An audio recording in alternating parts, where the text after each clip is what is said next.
Bamako et Niamey résolument engagés à renforcer leurs liens de coopération, notamment au plan sécuritaire et économique. Pour maintenir cette dynamique, le président de la transition du Niger a effectué aujourd'hui une visite d'amitié et de travail ici à Bamako. Le général Abdourahmane Tchani et son homologue du Mali ont eu un tête-à-tête au palais de Koulouba. Près de 4 millions de personnes immatriculées et plus de 416 000 prises en charge gratuitement. Cette performance est à l'actif du régime d'assistance médicale RAMED. L'information a été donnée à l'ouverture de la deuxième édition de la journée de sensibilisation et d'information sur le RAMED. Les diplômés qui forment le 13e contingent du programme de stage de formation de l'APEJ sont renvoyés à leurs postes respectifs. Les 200 jeunes viennent de prêter serment devant le ministre d'État, ministre de l'administration territoriale et de la décentralisation, porte-parole du gouvernement. Ils bénéficient d'un stage de formation de 12 mois. Pour nous, chacun compte. Bonsoir à vous, merci et bienvenue dans ce journal. Le président du Conseil national de la sauvegarde de la patrie, chef de l'État du Niger, en visite d'amitié et de travail à Bamako. À sa descente d'avion ce matin, le général Abdourahmane Tchani a été accueilli par le président de la transition, le colonel Assimi Goïta. Ce déplacement du président Tchani vise à renforcer la coopération entre Bamako et Niamey, notamment au plan sécuritaire et économique. Retour sur le cérémonial d'accueil avec Ibrahim Traoré. Aéroport international président Modibo Keïta Sénou, le pavillon présidentiel paré aux couleurs du Mali et du Niger.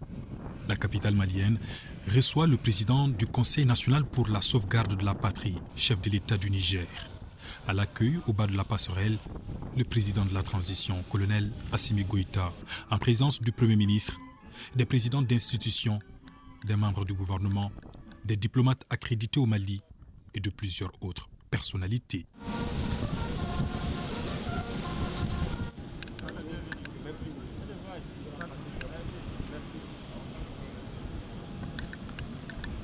En foulant le sol malien, général Abdourahmane Tchani signe son tout premier déplacement hors du Niger depuis son arrivée au pouvoir, le 26 juillet dernier. Son pays, qui partage avec le Mali les mêmes défis sécuritaires et économiques, bénéficie d'un soutien de taille de Bamako.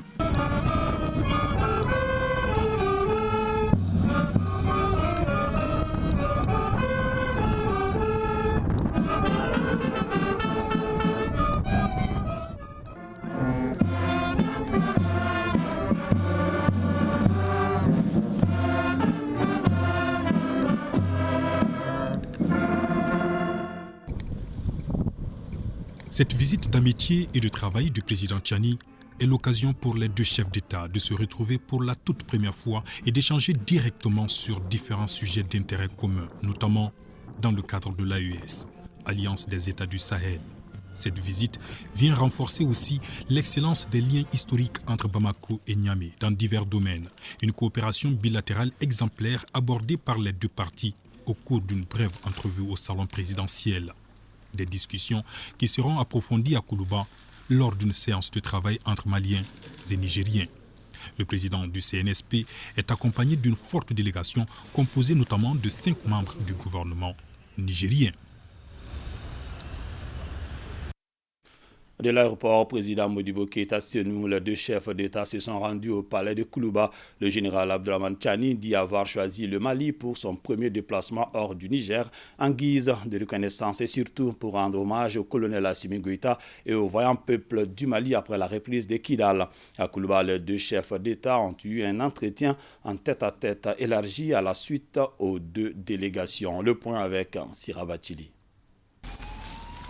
La détermination de 3 chefs d'État pour la cause du Sahel, une vision sécuritaire bien définie dans une trajectoire bien tracée. Le président de la transition du Niger, le général de brigade Abdourahmane Tchani, vient la notifier au chef de l'État, président de la transition, le colonel Assimi Goïta. Concrétisation du partenariat, une première pour le président Tchani depuis qu'il tient les rênes du Niger. Au palais présidentiel de Koulouba, les deux chefs d'État ont eu un entretien en tête-à-tête élargi par la suite aux deux délégations. Le premier message est celui d'estime et de félicitations au président de la transition, le colonel Assimi Goïta, pour la sauvegarde de la patrie et la dignité retrouvée au Mali. De nos félicitations pour avoir fait de la devise du Mali une réalité. Un peuple, un but, une foi. Vous comprendrez de quoi je parle.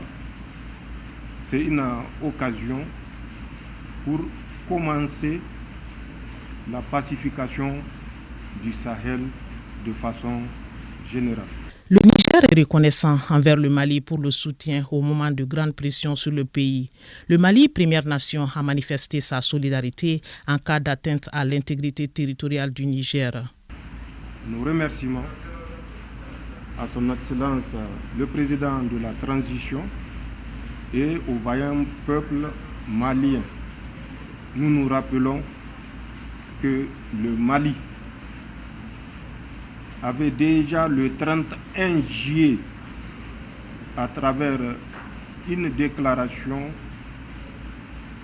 marqué son désaccord face à toute agression contre la République sœur du Niger. Pour cela, nous ne pouvons que être reconnaissants et signifier de vive voix nos remerciements au président de la transition, son Excellence Assimi Goïta, et au vaillant peuple malien qui a fait preuve de résilience.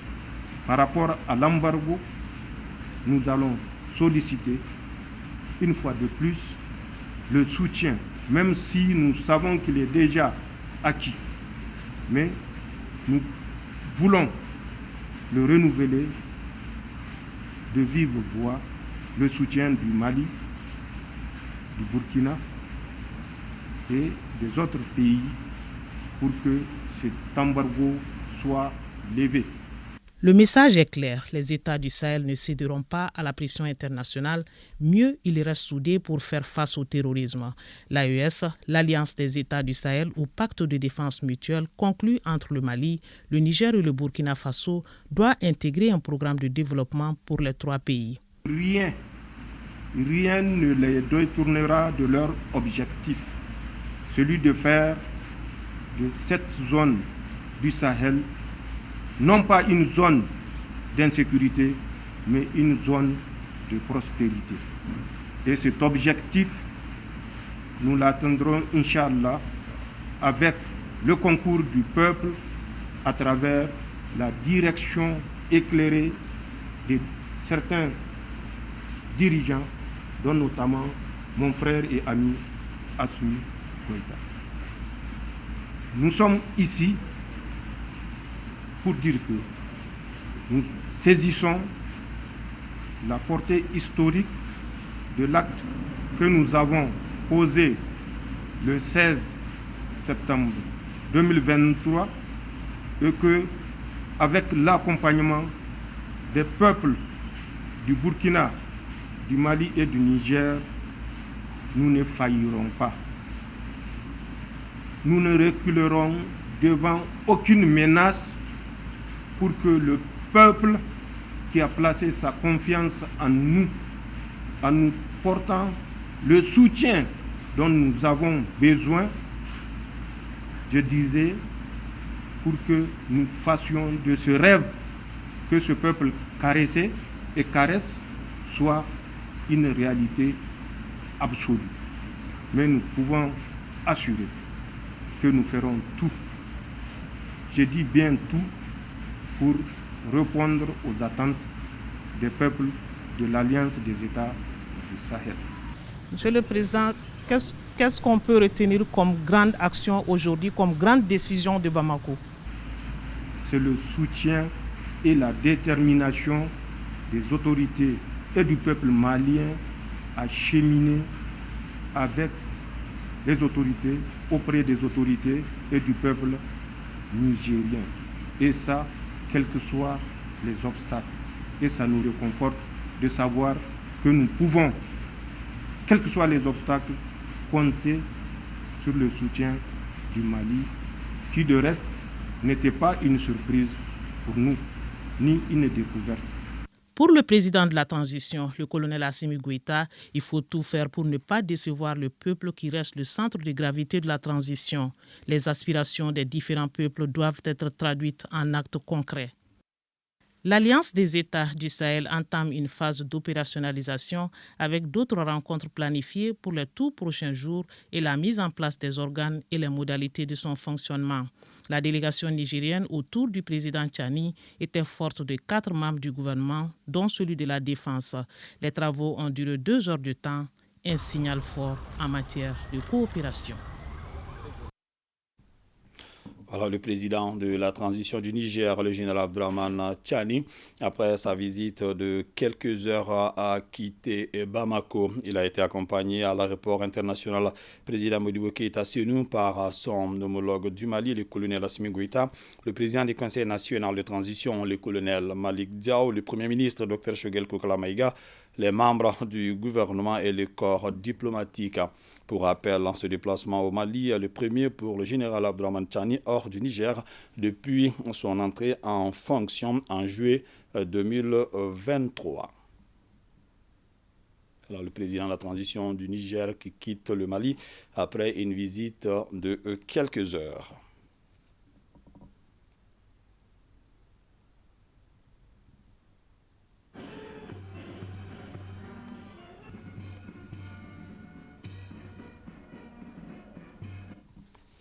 Le président du Conseil national de transition porte à la connaissance des membres du CNT et du personnel administratif que les activités citoyennes et sportives au titre du mois de novembre 2023 se tiendront ce vendredi 24 novembre à partir de 7h au Centre international des conférences de Bamako. Le président s'est compté sur la participation massive des membres du CNT et du personnel administratif à ces activités. La deuxième édition de la journée de sensibilisation et d'information sur le régime d'assistance médicale RAMED a eu lieu ce jeudi au CICB, initiée par la direction de l'Agence nationale d'assistance médicale ANAM. Cette journée est mise à profit pour mieux informer la population sur les acquis et les faiblesses du RAMED. Koumba Sissé. Le régime d'assistance médicale RAMED est un dispositif pour prendre en charge la santé des indigents, des orphelins, des enfants de la rue, des détenus et des victimes de guerre. 85% des frais de ces prises en charge sont au compte du gouvernement et 15% reviennent aux collectivités territoriales.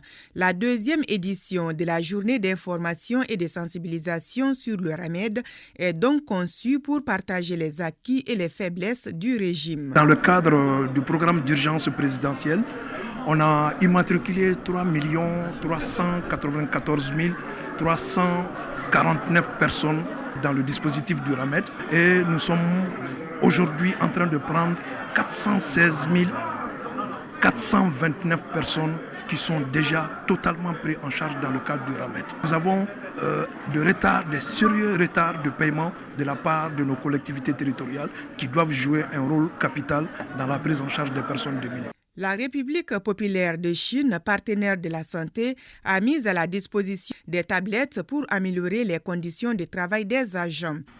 La Chine et le Mali ont noué une amitié de longue date.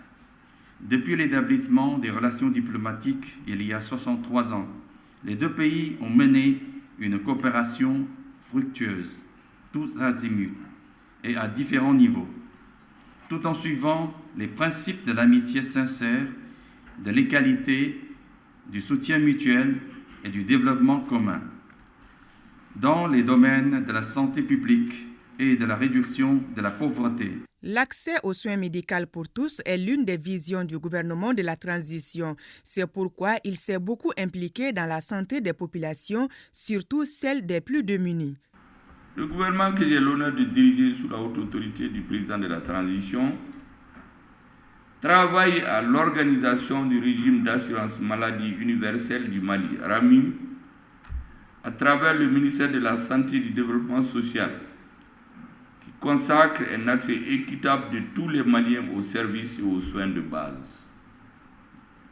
Ce régime comprend le système contributif, mais malgré et surtout le système non contributif qui englobe les couches les plus vulnérables de notre société. La gestion de ce système non contributif est assurée par l'ANAM, organisme gestionnaire du RAMED et organisme gestionnaire délégué dans le cadre du RAMI. Le chef du gouvernement a saisi l'occasion pour remercier tous les partenaires de la santé et inviter les collectivités territoriales à s'acquitter de leurs cotisations. C'est le lieu pour moi de féliciter et de remercier l'UNICEF, la Banque mondiale, à travers le projet accéléré de progrès vers la couverture maladie universelle, le PACSU, l'ambassadeur de la République populaire de Chine au Mali, pour leur appui matériel et financier à l'ANAM. Ces félicitations et remerciements vont également à l'endroit des organismes de protection sociale du Mali qui ont bien voulu accompagner l'ANAM dans l'organisation de cette journée depuis la première édition. Je salue les efforts de nos collectivités locales engagées avec l'ANAM pour relever le défi du financement de la prise en charge médicale des couches les plus vulnérables.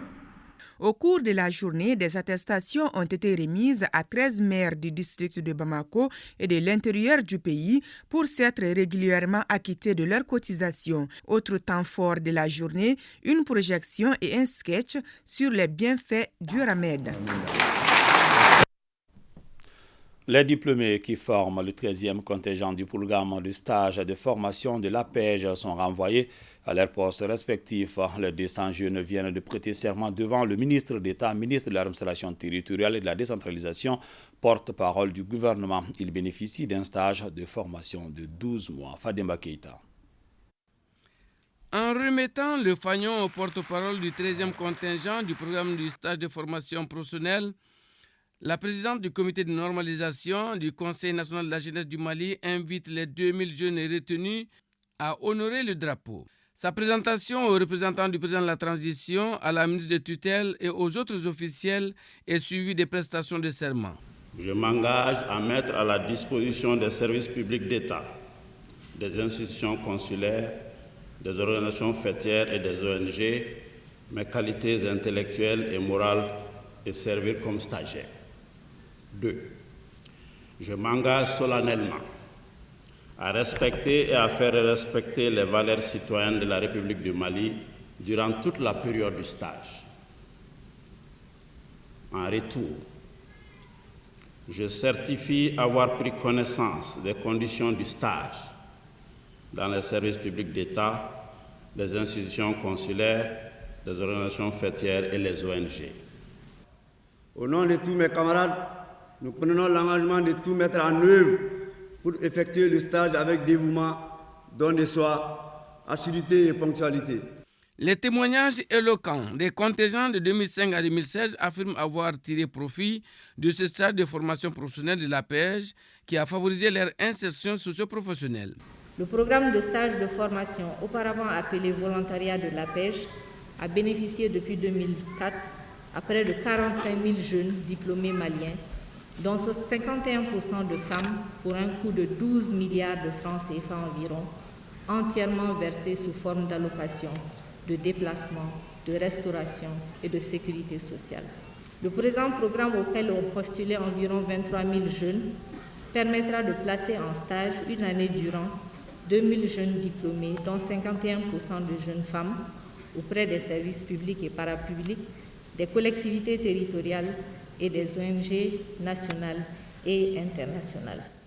C'est pour dire que l'insertion des jeunes est l'une des priorités phares du président de la transition. Comme effort, vous pouvez constater les vagues successives de recrutement aussi bien dans la fonction publique, les recrutements au sein des forces armées et de sécurité, les recrutements au sein du service national des jeunes, et aujourd'hui la prestation de serment des 2000 jeunes pour le compte de l'APEJ. C'est un effort, bien entendu, qui se poursuivra. C'est d'autant plus important, et nous le savons, que toutes les activités reposent sur la prise en compte de l'emploi des jeunes, aussi bien les questions de développement économique et social que les questions de défense et de sécurité de notre pays. À l'endroit des jeunes, c'est de maintenir le cap de la discipline, du professionnalisme et qu'ils soient également rassurés que toutes les initiatives de développement sont convaincus, Inch'Allah, que le plein emploi sera à notre portée. L'allocution du chef de file des partenaires, les invitant à plus de civisme et suivi de la signature des conventions de placement des stagiaires. Bamako abritera la rencontre ministérielle des pays membres de l'Alliance des États du Sahel sur le développement économique dans l'espace du Liptako Gourmand. Le rendez-vous de Bamako va renforcer la synergie d'action entre les 3 pays membres de l'organisation. En attendant la rencontre des ministres pour entériner les résolutions, ce sont les experts de l'Alliance qui ont ouvert le bal pour réfléchir sur les documents techniques. Aridou Matina. Les 3 pays continentaux de l'espace UEMOA, le Mali, le Niger et le Burkina Faso, ayant en commun la zone du Liptako Gourmand, riche en ressources naturelles, décident d'impulser une nouvelle dynamique de coopération stratégique à travers la création de l'Alliance des États du Sahel. La matérialisation de cette alliance le 16 septembre 2023 et la signature de la charte du Liptako Gourmand jettent les bases d'une véritable intégration économique et financière au sein de l'alliance. En vue de mener des réflexions et mieux coordonner les actions, se tient à Bamako la rencontre ministérielle des pays membres de l'Alliance des États du Sahel. 3 pays signataires ont, à travers cette alliance, exprimé leur volonté de promouvoir l'indépendance, la dignité et l'émancipation économique. C'est pour vous dire combien la présente réunion vient à point nommé, en ce sens qu'elle participera de façon péremptoire à la définition d'une meilleure synergie d'action entre les pays membres de l'Alliance des États du Sahel en vue d'accélérer le processus d'intégration économique et financière au sein de l'Alliance. Je voudrais vous assurer que sous le leadership de son Excellence le colonel Assimi Goïta, président de la transition chef de l'État, la République du Mali, en tant que dépositaire de la charte de l'Alliance, est engagée résolument à créer toutes les conditions pour la création, l'opérationnalisation des organes et mécanismes de l'Alliance ainsi que les modalités de son fonctionnement. Au-delà de la sécurité, sous le leadership de leur chef d'État, les 3 pays de l'Alliance, à travers cette réunion, expriment leur volonté de promouvoir le développement économique dans l'espace du Liptako Gourmand. Durant 2 jours de travaux, vous serez amenés à évaluer les forces, les faiblesses, les opportunités et menaces qui se présentent à l'Alliance des États du Sahel, évaluer les potentialités économiques des pays membres, ressources humaines, des potentialités minières, etc., des États de l'Alliance des États du Sahel, évaluer le poids de l'Alliance des États du Sahel dans l'UEMOA et la CEDEAO. En prélude à cette activité, il y avait d'abord au programme la réunion des experts des pays et organisations de l'Alliance, une rencontre qui vise à examiner les documents techniques et de soumettre les résolutions à la réunion des ministres qui entérinera les différentes recommandations. Voyons à présent les nouvelles du front. Ce jeudi 23 novembre 2023, les vecteurs aériens ont effectué 3 frappes sur des positions terroristes réparties comme suit. 2 frappes à 10 km au sud d'Essouko dans la région de Kidal et une frappe dans une forêt au sud de Sokolo. Ces différentes frappes chirurgicales ont permis de détruire des camions chargés de matériel de guerre appartenant aux terroristes. Les femmes rassurent la population que les opérations de sécurisation se poursuivent. Unis, nous vaincrons. Une semaine après la reprise de Kidal par les FAMA, les activités reprennent timidement en 8e région, notamment dans les secteurs de l'éducation et de la santé. Selon notre correspondant sur place, Sidi El-Midi Agalbaka, les FAMA multiplient les actions afin de faire de Kidal un havre de paix. Suivons son reportage. Kidal. Entre l'émotion et le souvenir d'un passé douloureux, l'espoir d'une paix durable semble plus que réel. À peine de retour dans le dispositif national, la 8e région espère déjà retrouver la voie de la normalisation. Grâce au FAMA, les différents réseaux téléphoniques sont opérationnels depuis hier et c'est là pour le plus grand bonheur des populations. Le taux du réseau ce matin a été très salutaire, en ce sens que nous n'avons pas de services bancaires chez nous depuis un bon moment. Donc le réseau était le seul moyen de transfert pour les gens qui sont en retraite, pour ceux qui ont leur salaire à faire transférer et ceux qui ont des activités par le transfert. Donc ça a été très salutaire. Vraiment, nous remercions nos autorités par rapport à ça. Si la relance économique est en marche à l'école BAM et au lycée Attahereg Ili de Kidal, le constat est amer. Par rapport à l'éducation, il y a de sérieux problèmes parce que pratiquement depuis 2011, il n'y a pas eu d'année scolaire normale chez nous ici, avec des enseignants professionnels, ce qui fait que vraiment nos enfants ont pris un sérieux coup à ce niveau. On peut témoigner de cela par la qualité même de l'enseignement, le niveau des enfants. Donc nous souhaitons vivement le retour des enseignants qui ont été formés pour rendre ce service-là. L'école fonctionne normalement à Kidal ici, à part des difficultés des enseignants, les enseignants étatiques qui ne sont pas présents ici. Mais nous avons les enseignants volontaires aussi qui tiennent l'école. Le lycée, son problème principal, c'est surtout le manque d'enseignants, surtout dans les matières scientifiques. Et le besoin le plus urgent du lycée, surtout pour les classes qui doivent faire l'examen cette année, c'est les professeurs dans les séries scientifiques, surtout les profs d'économie, maths financière, comptabilité. Quant au CCRF de Kidal, géré par une équipe déterminée, il constitue un grand réconfort pour les populations malgré des maigres ressources humaines. Présentement, nous sommes face à beaucoup de difficultés en matière surtout de ressources humaines. Après la gestion des afflux, nous sommes confrontés à une panique à tous les niveaux. Dans certaines unités, nous sommes en manque de ressources humaines. Le seul véhicule qui nous permettait au moins de faire la navette entre la structure et la ville, en cas d'urgence, l'ambulance, nous n'avons plus. Et en matière de consommables aussi, après la gestion des afflux, nous avons utilisé beaucoup de consommables surtout. Les retours des populations préoccupent tous les Kidalois. Je souhaite une bonne année à tout le monde. Je souhaite que mes amis de classe qui sont partis de retourner.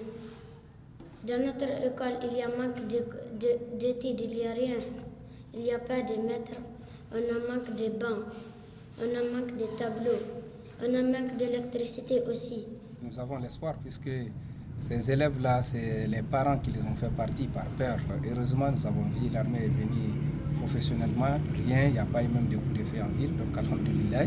Pour les nouvelles autorités régionales, les défis sont la paix, la cohésion sociale, les bons vivre ensemble, le retour de l'administration et des services sociaux de base, mais surtout impulser une nouvelle gouvernance pour la restauration de l'autorité de l'État. 1600 têtes de bœuf récupérées par des mains des bandits armés près de Markala dans la région de Ségou, une œuvre de FAMA fortement saluée par les autorités administratives. Le colonel Youssouf Omar Sissé a remis ces lots importants de bœufs aux autorités administratives de Markala. C'est un reportage de la DIRPA avec la voix de Ramata Konaté. Le professionnalisme des forces de défense et de sécurité fait tache d'huile. Les FAMA viennent de récupérer 1600 têtes de bœufs des mains des groupes armés terroristes dans la localité de Ladjiwere, près de Markala. Depuis le 18, les observations ont révélé la présence d'hommes armés qui surveillent ce groupe à 20 km au nord de Markala. Aussitôt, une opération spéciale a été déclenchée pour récupérer ce troupeau. Donc ce troupeau, nous le remettons aujourd'hui aux autorités administratives pour que les propriétaires puissent être mis dans leurs droits. Donc tout cela rentre dans nos prérogatives, dans nos missions régaliennes de protéger les personnes et de leurs biens. Cette remise officielle de ces animaux aux autorités administratives de Markala constitue un ouf de soulagement. Aujourd'hui, ces populations-là qui sont victimes de cette raquette-là, si ils retrouvent leurs animaux, vraiment c'est un sentiment de satisfaction pour moi.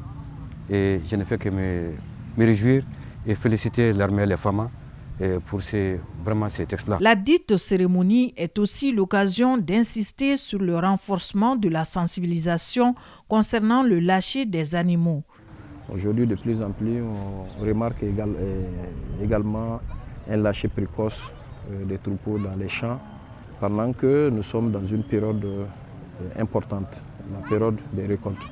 Il y a un cadre légal établi à cet effet et consacre la fin des récoltes pour le 31 décembre. Donc nous invitons également l'administration à nous aider par l'organisation de rencontres intercommunautaires pour encore rappeler aux différents propriétaires de bétail les clauses ou bien les grandes lignes afin d'éviter ou bien de prévenir même les conflits intercommunautaires. Recueillir les préoccupations des femmes de Sikasso et partager avec elles la vision du département et les grandes questions nationales. C'est à cet exercice que la ministre de la Promotion de la Femme, de l'Enfant et de la Famille s'est prêtée ce jeudi dans la capitale du Kénédougou. Ségou Konaté. À Sikasso, dans le cadre du Forum national du RENAGEM, la ministre de la Promotion de la Femme a tenu à se mettre à l'écoute des femmes de la région à travers cette rencontre avec la CAFO. C'est là en vue de recueillir les préoccupations de ses sœurs et partager avec elles les grandes questions nationales. Et la victoire des femmes à Kidal est d'abord saluée par les femmes.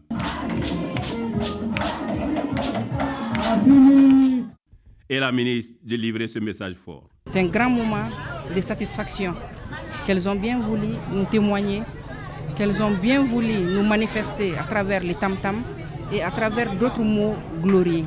Et elles ont bien voulu que nous transmettons aux plus hautes autorités, que nous transmettons à l'armée malienne, aux FAMA, tout leur encouragement, toutes les félicitations, mais aussi toute l'assurance comme quoi ils peuvent compter sur Sikasso, ils peuvent compter sur les femmes de Sikasso pour les restes des reconquêtes.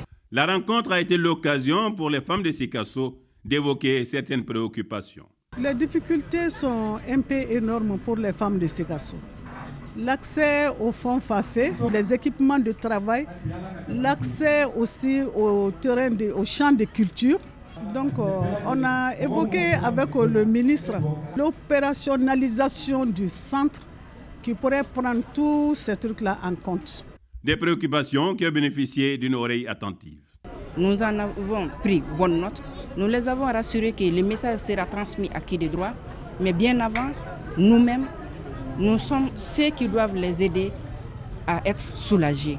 Donc nous allons voir avec nos partenaires, avec toutes les bonnes volontés, ce qu'il y a lieu de faire afin que les conditions de ces femmes-là puissent être améliorées. Auparavant, la ministre Mariam Maïga avait visité la Maison de la Femme et la Direction régionale de la promotion de la femme et rencontré le personnel. Elle a aussi rendu une visite de courtoisie à la notabilité en compagnie de son homologue des affaires religieuses, du culte et des coutumes. Démarrage des travaux de la 20e réunion annuelle des services des transports. La rencontre se tient sous le thème promotion et sécurisation des transports. Pendant 2 jours, les délégués feront le bilan des activités réalisées dans le secteur en 2023. Batraoré. Malgré un contexte difficile, le ministère des Transports et des Infrastructures a initié en 2023 plusieurs réformes pour améliorer la qualité des services rendus aux usagers. Parmi ces réformes, on note la relecture du Code de la route, le renforcement de la mission de l'ANASER et la modification de la réglementation sur l'audit de sécurité routière. L'année 2023 a été marquée notamment par les activités suivantes. L'organisation des missions de suivi dans le cadre du rapprochement des données statistiques sur certains corridors, la numérisation des documents de transport, l'extension de la réforme du service central des transports au niveau régional et subrégional, la réorganisation des entrepôts maliens dans les ports de transit, la réglementation du transport maritime, la relecture des textes organiques du Conseil malien des transporteurs routiers, La restructuration de la compagnie malienne de la navigation érigée en établissement public à caractère industriel et commercial. La reprise du transport ferroviaire voyageur Bamako-Caille est également un motif de satisfaction pour le chef du département. La pérennisation de tous ces acquis demande un suivi rigoureux afin de permettre aux services centraux du département des transports et des infrastructures de relever les défis. C'est pourquoi cette 20e réunion annuelle des services des transports est axée sur le thème promotion et sécurisation des transports. Je note que vous vous proposez d'ouvrir, en lien avec les thèmes centraux ci-indiqués, les discussions sur les communications suivantes. La promotion de la sécurité routière, un facteur déterminant pour le développement des transports. Les renforcements du cadre législatif et réglementaire, facteur de promotion et de sécurisation des transports. Les transports aériens domestiques, promotion et sécurisation. Des services climatologiques pour un transport plus résilient. Les enjeux et défis du transport fluvial. Les défis de la professionnalisation dans les transports routiers. Les recommandations qui sortiront des débats de 2 jours seront suivies avec intérêt, dira le vice-président de la commission des transports du CNT. Auparavant, une minute de silence avait été observée en hommage aux victimes de l'attaque perpétrée par les terroristes sur le bateau de la Comanave le 7 septembre dernier. La Fondation Amadou Toumani Touré pour l'enfance, en partenariat avec la société turque Malirada, vient d'offrir des équipements de dernière génération à l'hôpital mère-enfant le Luxembourg. L'objectif est de renforcer le plateau technique du centre hospitalier afin d'offrir des soins de qualité à la population. Inaba. Le plateau technique de l'hôpital mère-enfant le Luxembourg se renforce davantage. La structure vient d'acquérir 2 équipements de dernière génération en imagerie médicale. Il s'agit d'un scanner acquis sur fonds propres et d'un autre appareil d'imagerie haut de gamme, fruit de la coopération entre une société turque et la Fondation Amadou Toumani Touré pour l'enfance. Le scanner 64 barrettes et l'IRM Auchan sont d'une importance capitale pour les médecins et leurs patients. Le plateau technique et l'équipement permettront dans un proche avenir d'ajouter de nouvelles avancées en plus de la chirurgie cardiaque pédiatrique, du cathétérisme et de la dialyse rénale, d'autres offres de soins qui ne se font pas aujourd'hui au Mali. Avec ces nouveaux équipements, la population, et particulièrement la mère et l'enfant, recevront des soins de qualité, surtout avec l'IRM Auchan de 1,5 Tesla. Ce projet rentre dans le cadre de l'amélioration des plateaux techniques de l'hôpital Luxembourg. Notre but est de partager notre expérience que nous avons acquise en Turquie. Désormais, des examens spécialisés à l'extérieur du Mali peuvent être limités, car les domaines comme la cardiologie, l'urologie, la pédiatrie, la colonoscopie virtuelle et le coroscanner sont examinés par ces équipements dans le pays. Notre objectif est de faire de cet hôpital un havre de guérison, de compassion et d'excellence médicale.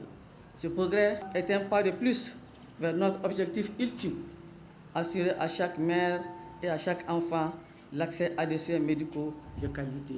Nous réaffirmons notre engagement à moderniser continuellement nos prestations pour répondre aux besoins de santé de la communauté. Ce besoin est une des préoccupations des plus hautes autorités de la transition. Au nom de Madame le ministre de la Santé, je réaffirme l'engagement du gouvernement à poursuivre des investissements stratégiques dans le secteur de la santé. Nous reconnaissons que l'accès à des soins de santé de qualité est un droit fondamental et un pilier essentiel pour le développement de notre nation.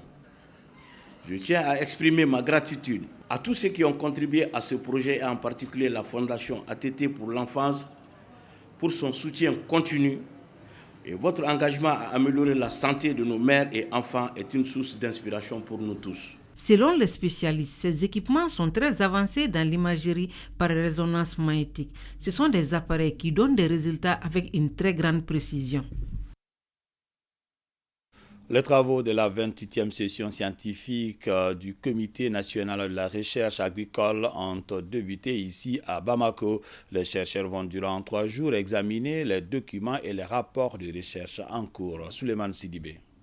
C'est une rencontre annuelle entre chercheurs du monde agricole, de l'élevage, de la pêche et des universités sur la vie de l'agriculture malienne. Les participants examinent plusieurs documents et aussi ils feront des propositions de projets de recherche pour le bonheur des acteurs du monde agricole.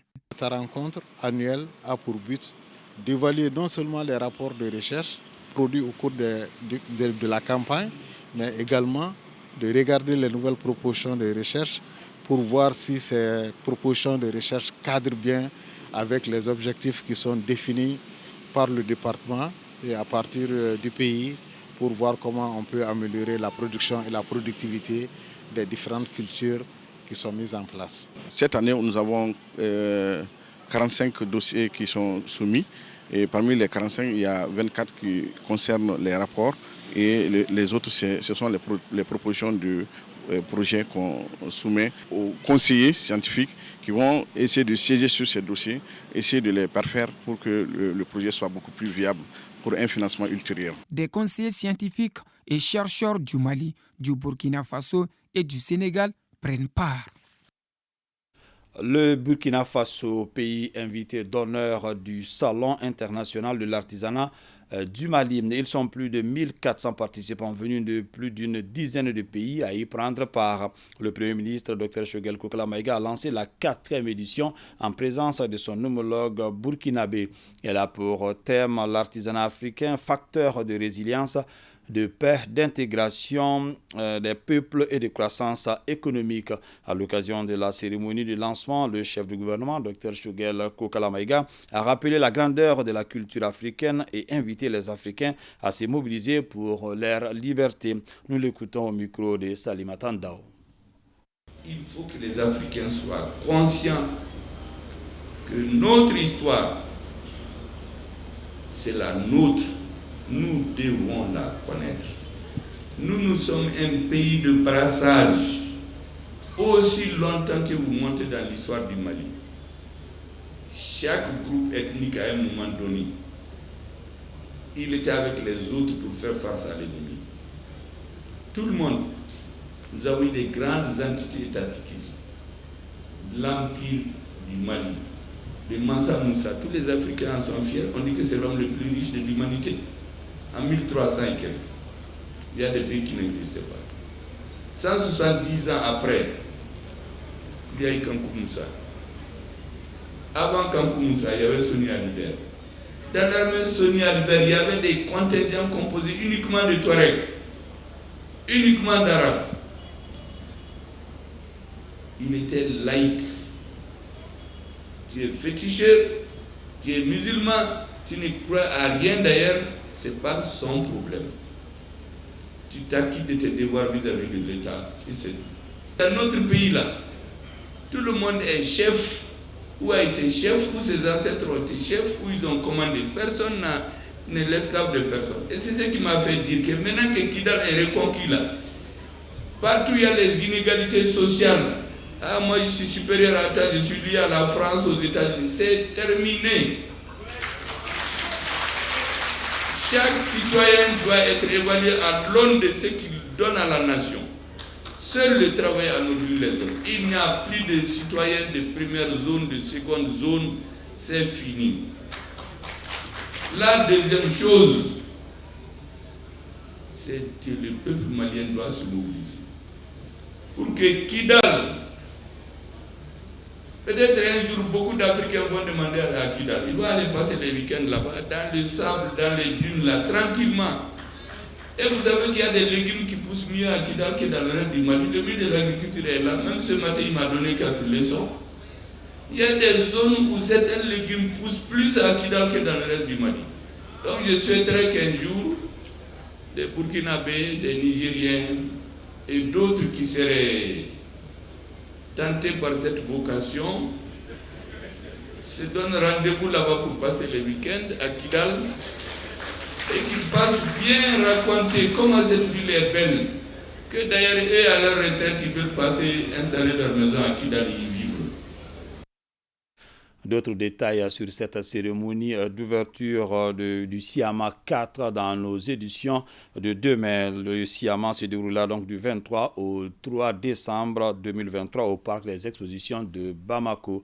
70 à 80% de la couverture sanitaire du cheptel a été assurée lors de la campagne 2022-2023 par l'Association nationale des vétérinaires détenteurs du mandat sanitaire animal du Mali, NAVEM. Cette révélation est faite à l'ouverture de la 18e Assemblée générale ordinaire du réseau. La rencontre de 2 jours est couplée à une session de formation des membres sur certaines chirurgies animales. Batraouri. L'élevage et la pêche occupent une place de choix dans l'économie du Mali. Les chiffres parlent d'eux-mêmes car la Direction nationale des productions industrielles et animales estime qu'au Mali, on dénombre plus de 12 millions de bovins, 21 millions d'ovins, 29 millions de caprins. La santé de tous ces cheptels incombe aux vétérinaires, véritables soldats de la santé animale. La NAVEM, Association nationale des vétérinaires détenteurs du mandat sanitaire, tient sa 18e Assemblée générale autour des activités menées. Elle est couplée à une session de formation sur certaines chirurgies des animaux. On a pu vacciner plus de 70 à 80% du cheptel national, toutes espèces confondues. Ça, vraiment, c'est un plus. En plus de cela, on a face à un défi qui est l'éradication des pestes des petits ruminants voulu par le projet PRAPS, la Banque mondiale. Et on est en train d'exécuter cette phase pour que le Mali soit pionnier vraiment dans l'atteinte de cet objectif. À l'ouverture des travaux, l'Ordre des vétérinaires du Mali et le président du réseau ANAVEM ont évoqué certaines difficultés. Aujourd'hui, nos mandataires sont sur le terrain. Avec ce risque d'être un jour attaqué, il y a les tracasseries administratives.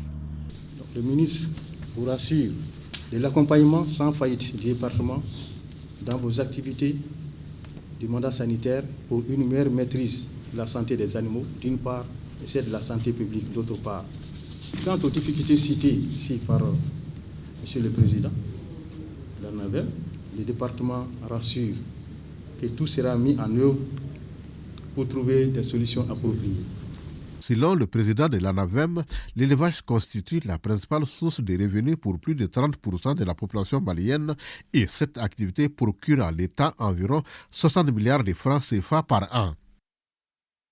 Cérémonie de remise de bourses d'études à 215 filles vulnérables de 5 communes du cercle de Koutiala. C'est une initiative du projet Renforcement des filles à travers l'accès à l'éducation, à l'information, aux compétences et aux réseaux de soutien pour la prévention et l'abandon des mariages précoces. Brima Kone. Avec sourire, 215 filles vulnérables des communes de Nampé, Songwa, Sorobasso, Ngunchina et Koutiala reçoivent chacune une bourse d'études d'une valeur de 62 000 francs CFA des mains de l'ONG MZC. Cet argent, dont une grande partie est investi dans des vélos et des fournitures scolaires, devra permettre d'aider les bénéficiaires à faire leurs études dans des conditions acceptables pendant 2 années académiques. C'est pourquoi l'action envisagée par cette ONG contribuera à sensibiliser davantage nos parents encore hésitants face à la scolarisation de leurs filles. Cette cérémonie de remise de bourses d'études est un pas important du processus de mise en œuvre du projet à travers l'accès à l'éducation, à l'information, aux compétences et au réseau de soutien pour la prévention et l'abandon des mariages précoces et forcés d'enfants. Un projet mis en œuvre par les ONG ADAP et MZC. Il y a des moyens là-dedans, il y a des finances là-dedans, il y a des vélos, il y a des lampes, et puis il y a des ressources financières qui leur permettent d'acheter les biens et de résoudre leurs problèmes. Mais aussi, nous apportons aussi un soutien financier aux mamans. Et une des choses importantes dans ce projet, c'est la participation des mères. La première innovation consiste à accorder, en plus des filles scolarisées, un appui à 5 filles, femmes déscolarisées, en les inscrivant dans les écoles professionnelles de leur choix. C'est le lieu pour moi de remercier l'ONG MZC et ses partenaires, et plus spécifiquement l'Agence andalouse de coopération internationale pour le développement, pour tous les efforts. Les autorités scolaires et communales conviennent que les acteurs concernés doivent conjuguer les efforts pour l'atteinte de l'objectif du projet.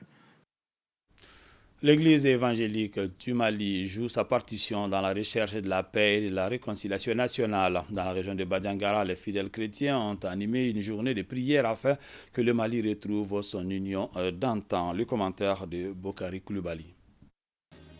C'est à travers chœurs et symphonies que les fidèles chrétiens de l'Église évangélique du Mali louent le Seigneur pour le retour de la paix et la cohésion nationale. Tradition oblige, une retraite spirituelle est organisée pour la 17e fois par la commission de prière des 6 districts du pays d'Ogon. Et c'est la région de Bandiagara qui a été choisie pour abriter l'édition de cette année.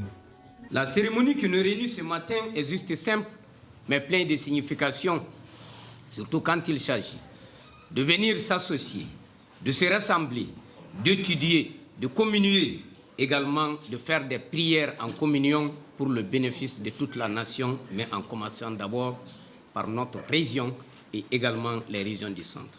Jeunes chrétiens, jeunes de toutes les religions du monde, je vous demande d'être comme des sentinelles dociles et courageuses de la paix véritable, fondée sur la justice et sur le pardon, sur la vérité et sur la miséricorde. Je voudrais ici féliciter et vous remercier pour les gestes à l'endroit de nos déplacés et nos plus démunis. Un geste composé des tonnes de vivres, soutien aux déplacés de la ville de Bandiagara, remise des Bibles et du drapeau national au chef de l'exécutif régional ont constitué les faits marquants de la cérémonie. Environ 140 millions de francs CFA. La somme permettra à EDUCO d'accompagner 157 écoles fondamentales dans les régions de Ségou, San, Mopti, Badiangara et Douanzan. L'accompagnement est relatif aux kits scolaires et des jugements supplétifs des enfants pour la rentrée scolaire 2023-2024. Foussine Samaki. 50 343 kits scolaires et 300 jugements supplétifs pour des élèves des écoles fondamentales des régions de Ségou, San, Mopti, Badiangara et Douanza. C'est le geste d'EDUCO et ses partenaires pour contribuer à l'efficacité et l'effectivité de la rentrée scolaire 2023-2024 dans ces zones d'intervention de l'ONG EDUCO Mali. Le coût de l'opération est de 136 712 010 francs CFA. Nous travaillons ainsi ensemble pour le bonheur des enfants du Mali. Nous avons espoir que la donation en cours permettra de soutenir les parents, les communautés et les communes dans la prise en charge de certains frais liés à l'éducation de leurs enfants.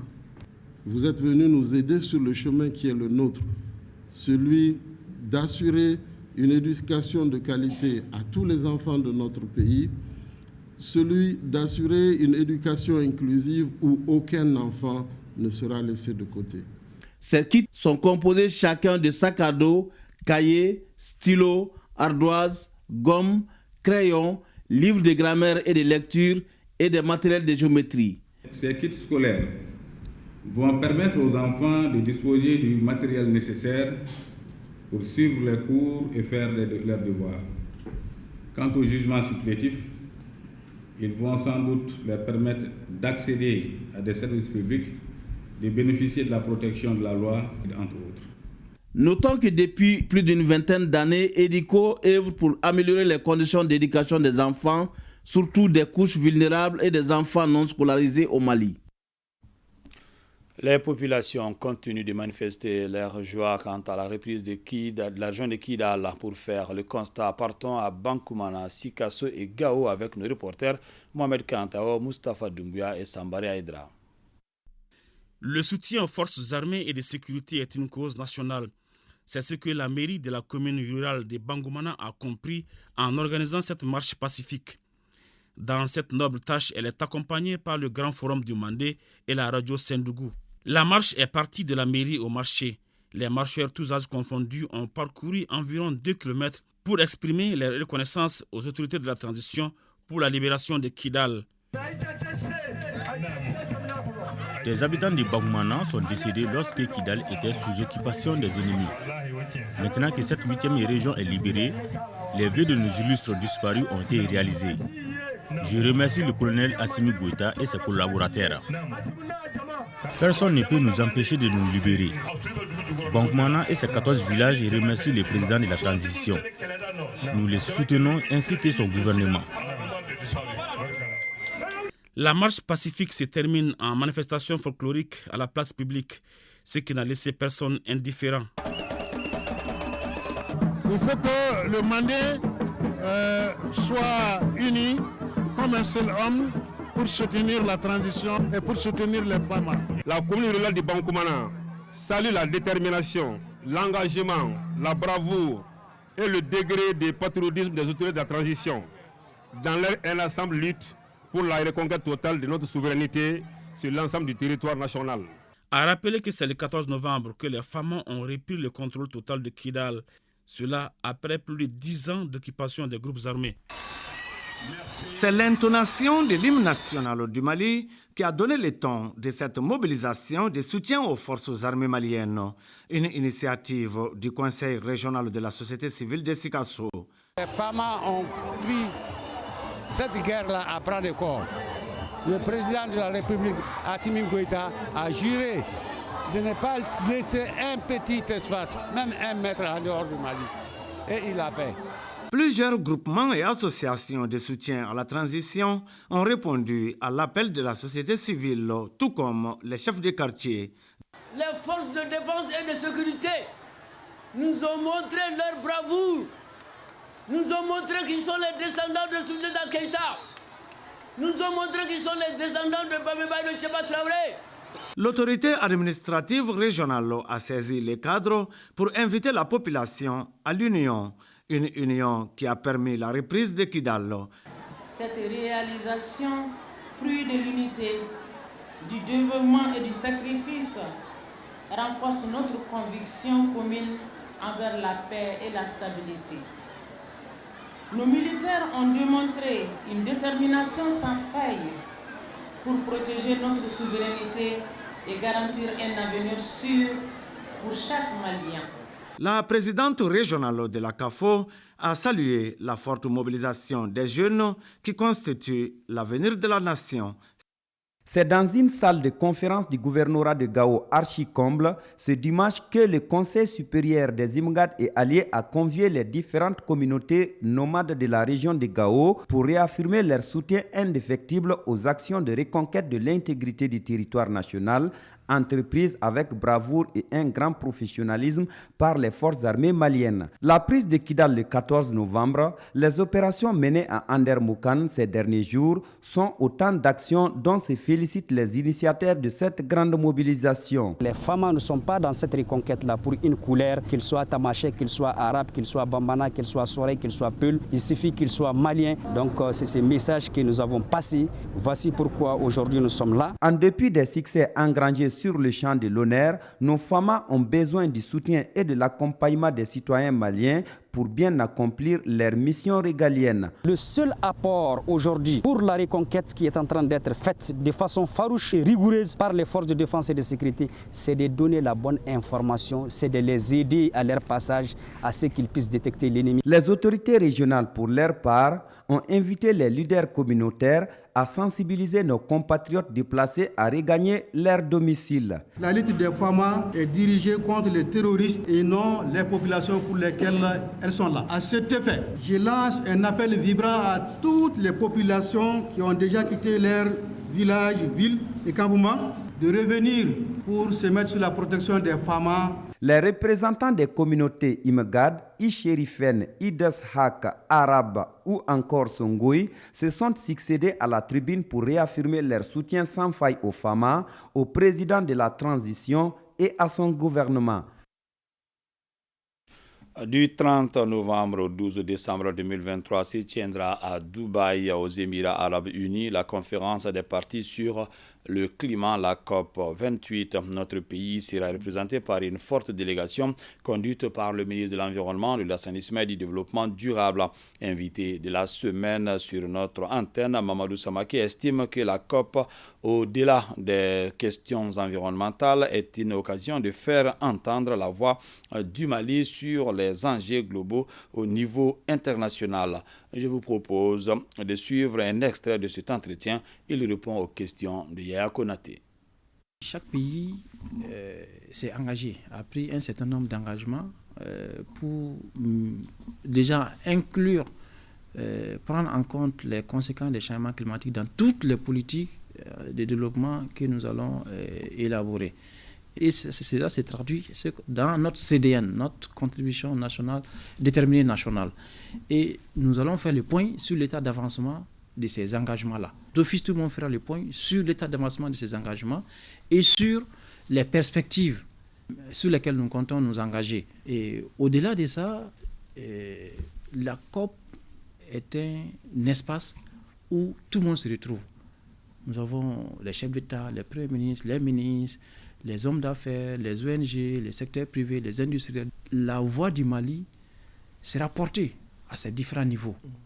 Donc, c'est l'occasion pour les pays d'affirmer ou de réaffirmer ses positions sur les enjeux globaux internationaux qui vont au-delà de l'environnement.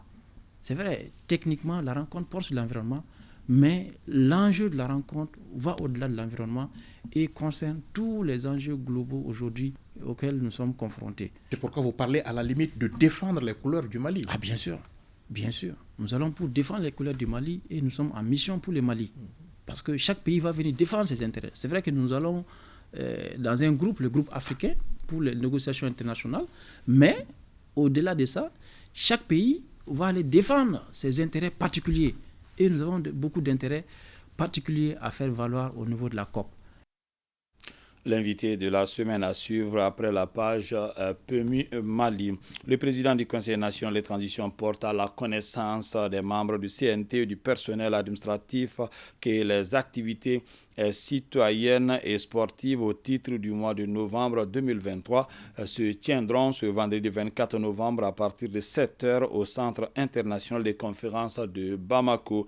Le président s'est compté sur la participation massive des membres du CNT et du personnel administratif à ces activités. Le monde de la communication endeuille Boulaye Kamara, fonctionnaire à la retraite, décédé ce mercredi à l'âge de 83 ans. Il a été accompagné cet après-midi en sa dernière demeure au cimetière de Sebeninkuru. Benoro Fofana. Boulaye Kamara se couche à jamais au cimetière communal de Sebeninkuru. 9h du 940 en Arena, dans le cercle de Kangaba. Boulaye Kamara vient de réunir une dernière fois ses parents, enfants, amis et anciens collaborateurs ce jeudi 23 novembre, avant d'être conduit en sa dernière demeure. Pour sa famille, il reste un père exemplaire. Tout ce que je peux retenir de mon père, on pouvait ne pas être d'accord avec lui, mais il avait tout le temps raison dans sa famille. Tout le monde l'a dit. Quand Boulaye part au travail, c'est le sérieux. Et il a voulu inculquer ça à ses enfants. Je ne peux que demander au bon Seigneur de lui pardonner et de l'accorder le paradis. Notre grand frère Boulaye était un rassembleur. Il était le trait d'union entre tous les membres de la famille. De son vivant, il a fait de son mieux pour le bien-être de sa famille. Nous prions Allah pour le repos de son âme. Boulaye Kamara a été engagé conventionnaire de l'État par la direction de la fonction publique et du personnel en septembre 1966 en qualité de chauffeur. Mis à la disposition de l'agence malienne de presse et de publicité, quelques années plus tard, il est transféré à la radio Mali. Homme de tous les combats, chauffeur ambitieux et travailleur, il est converti en technicien reporter radio en 1979. En 1990, il est admis à l'examen professionnel d'accès à la fonction publique, session d'octobre. Boulaye Kamara intègre alors le corps opérateur projectionniste. Étant toujours à l'ORTM, il fait valoir ses droits à la retraite en 1996. Il était de tous les âges. C'était un véritable Nyamagala en réalité. Il était en même temps technicien, chauffeur, mais chef de protocole. Tous les services, tous les directeurs qui se sont succédés au niveau de l'ORTM ont eu à travailler avec Boulaye avec enthousiasme. J'ai vraiment bien collaboré avec Boulaye. Quand j'étais directeur général, vous savez, comme tout le monde est en train de le dire ici, Boulaye est quelqu'un qui est très fidèle dans ses relations humaines. Tous ceux qui l'ont côtoyé connaissent sa fidélité. J'ai quitté la direction de l'ORTM en 1996 et jusqu'à aujourd'hui, Boulaye m'a fréquenté. Nous prions à ce que vraiment le bon Dieu lui accorde une bonne place en son paradis. Âgé de 83 ans, Boulaye Kamara laisse derrière lui 2 veuves, plusieurs enfants et petits-enfants inconsolables. Dors en paix, chers cousins. C'est donc la fin de ce journal. Merci de l'avoir suivi. Que le bon Dieu nous protège.